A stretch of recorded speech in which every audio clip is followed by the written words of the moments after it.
Welcome to the Shimmering Soul News. I'm your host, Shimmering Soul.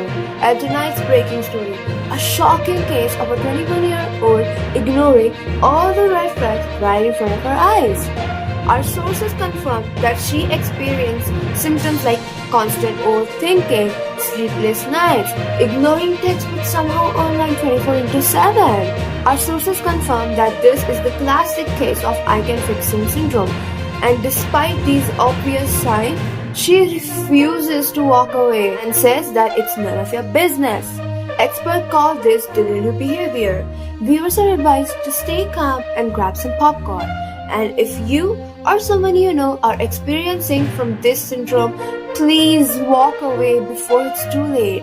Authorities have confirmed that walking away is 100% free and without any side effects, and ignoring red flags will not turn them green.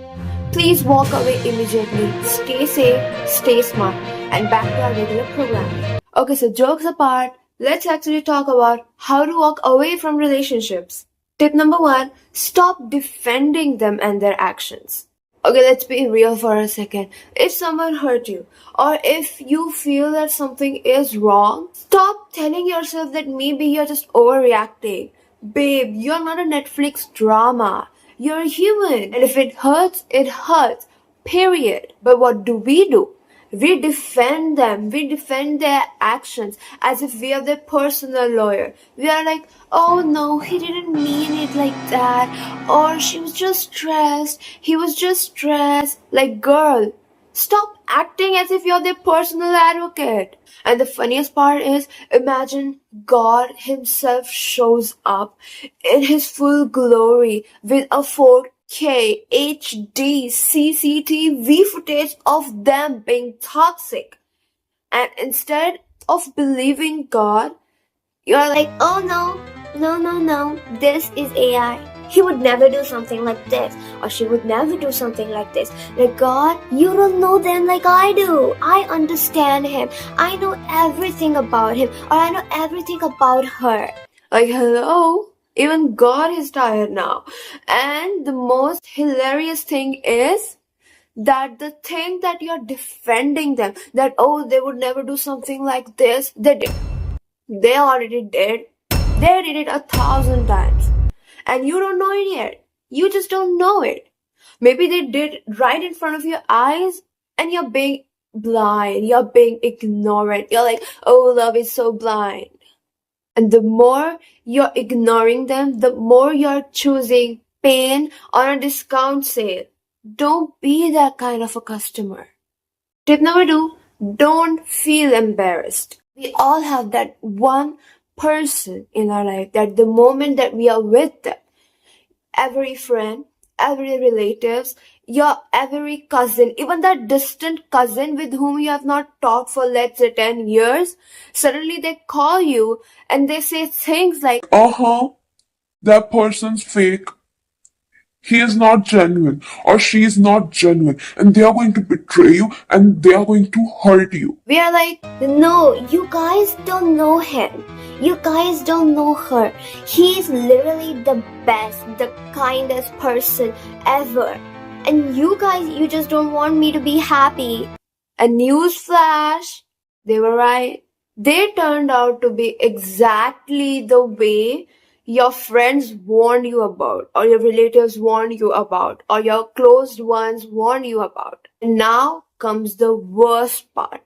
That shame, that humiliation, because come on, you literally just fought with them. You literally were trying so hard to convince them that he is good.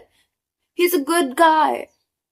Or she is good. Because now, how are you supposed to face them? Because everyone will be like, I already told you so. I gave you the warning. I had such strong intuition and I already warned you about it and you didn't listen, and now look what happened. like, instead of supporting you, instead of being like, okay, she's sad and I need to be there for her, they're like, I told you so. God whispers to me. He told me that that person was not nice and you didn't listen, and it's all your fault. and as a result, it feels like the whole world is laughing at you. You know what? We cannot control what the people are thinking. Thing is, we cannot control their opinions, and you don't need to be embarrassed. Okay, that's fine. They told you that he was not a genuine guy, and turns out he really wasn't. But that's fine. You don't have to be like, if I had just listened to them, like, girl, just don't go there. It's not your fault that he turned out the way that he did. You gave your best. And instead of being like, I'm just so stupid, or I should have listened to all those people who are warning me, think of it like you learned something, right? You made a bad decision, and you faced the consequences, and you learned from your mistake. And that's a huge deal. Because come on, we are not born with x-ray vision for, every bad person out there. Like imagine if we were really born with x-ray vision for all the bad people out there. Like, it would be so great. Like, imagine walking and you can literally sense that, oh, that person's toxic, I don't want to associate with him, or she's toxic, I don't want to associate with her. But we don't have that kind of thing. And that's okay. And sometimes we misjudge other people's personality, and that's cool. Because that's not humiliation, that's experience. Because instead of blaming yourself, own it. Yes, I did a mistake, and that's fine. I learned from it. In that relationship, I gave my 100%, and it's not my fault that he didn't turn out to be a genuine person. And that's cool. Because now I know what my boundaries are, and now I know that what kind of guy I want, or like what kind of qualities I want in my future partner. Tip number 3, don't be scared to walk away. So many times we are scared to walk away from toxic people, and it's not like we don't know that they are toxic. Deep down we know that they are toxic, but we are scared. We are scared that what if they are the only one for me, and what if I leave that person, I wouldn't find another person. And because of that fear, we let them hurt us again and again, and then we defend our actions because your inner voice is telling you that he is not the one, and that he is hurting you, and that you need to walk away. And to silence that inner voice, we defend their action. We are like, oh, he's really not like that, he's just stressed, and we all are stressed sometimes, and we just don't know how do we handle stress. Like, that is the main reason that why we defend their action and why we are scared to walk away. Because come on, think about it. If you are with a person, you are emotionally invested in that relationship, or you're emotionally connected with them, and to leave that bond, it requires a lot of courage to walk away. Because earlier you were familiar with that bond, and now to walk away from something that you felt so familiar with, or like to walk away from something that you felt so used to, is literally so hard. And I get it, because it feels like the world is ending, and it feels so brutal, and it feels so unfair, because at the end of the day, you gave your 100% into that relationship, you gave your all, and it didn't work out, or that person didn't care, and you feel so angry, you feel betrayed, you feel humiliated, because you're like, I gave my 100%, and what did I get in return? Nothing. And it feels so irritating, and it really feels so frustrating. But the truth is, life still goes on, and you have to accept it no matter what, and you have to move on. And instead of thinking of it as a loss, think of it as an advantage. Think of it like you just got an advantage, you just got a chance to connect with yourself, to learn what are your boundaries, to learn and set your boundaries, to work on yourself, to be more confident and more secure in yourself, or it's like to be comfortable in your own skin. Because once you're comfortable with your own company, once you're like, okay, I don't feel lonely When I'm with myself, like I don't feel that. I feel aligned, I feel grounded.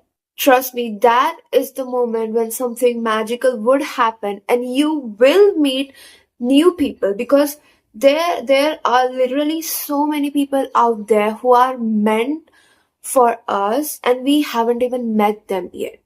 And trust me, and the moment you will meet them, you will feel so happy, you will feel so connected, and then you will look back and you will be thankful for this person leaving you. You will be so thankful. You will be like, that person, all he did was hold me back, block my growth, and really hurted me over and over, and I don't deserve that kind of person.